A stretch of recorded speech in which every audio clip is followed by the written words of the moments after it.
Hi! இன்னைக்கு இந்த mini விலாக்ல நம்ம என்ன பார்க்க போறோம்னா, ஒரு பர்த்டே விலாக் தான் நம்ம பார்க்க போறோம். ஆக்சுவலி யாருக்கு பார்த்தீங்கன்னா என்னோட மாமியாருக்கு தான். இந்த டே ஃபுல்லா என்னென்ன பண்ணோன்றத இந்த வீடியோல பார்க்கலாம். ஃபர்ஸ்ட்டு பார்த்தீங்கன்னா, சாமி கும்பிட்டுட்டோம். ஸ்வீட் பார்த்தீங்கன்னா குலோப் ஜாமுன் தான் வாங்கியிருந்தோம். என்னோட பையனோட ஃபேவரெட்ன்றதுனால அதையுமே வாங்கியாச்சு. அதுக்கப்புறம் சாமி கும்பிட்டுட்டு ஆசீர்வாதம்லாம் வாங்கிட்டு, அண்ணியோட டிஃபன் என்னன்னு பார்த்தீங்கன்னா இடியாப்பமும், அதுக்கப்புறம் குருமாவும், அதுவும் ஷாப்லேருந்து தான் வாங்கிட்டு வந்தது குருமா, தேங்காய் பால் குருமா சொல்லிட்டு. அதுக்கப்புறம் ஆஃப்டர்நூன் போல அவங்க தான் ட்ரீட் வச்சாங்க. பிரியாணியும், அதுக்கப்புறம் சிக்கன் 65 அது நான் வீடியோ எடுக்கவே இல்ல மறந்துட்டேன்.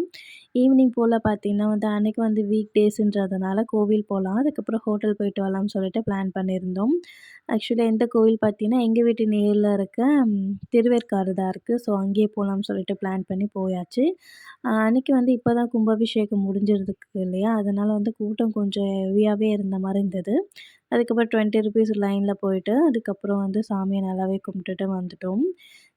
நல்லா கொஞ்சம் நேரம் இருந்துட்டு, அங்க ஃபோட்டோஸ்லாம் எடுத்துட்டு, அதுக்கப்புறம் அங்கேருந்து கிளம்பிட்டோம்.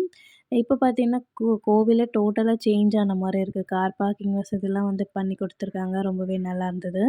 அதுக்கப்புறம் ஹோட்டல் எங்கே போணும் பார்த்தீங்கன்னா பூந்தமல்லி ஹைவேல இருக்க ஒரு தாபாக்கு தான். இது ஃபேமிலி ரெஸ்டாரண்ட். ஃபேமிலி நெறைய பேர் இருந்தாங்க.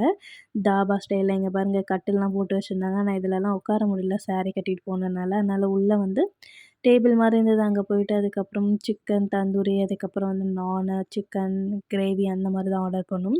தாபானாலே தந்தூரி, அதுக்கப்புறம் பார்த்தீங்கன்னா ரொட்டி தானே ஃபேமஸ். அதெல்லாமே சாப்பிட்டுட்டு, அதுக்கப்புறம் கிளம்பிட்டு இந்த டே எங்களுக்கு ரொம்ப சூப்பரா போச்சு.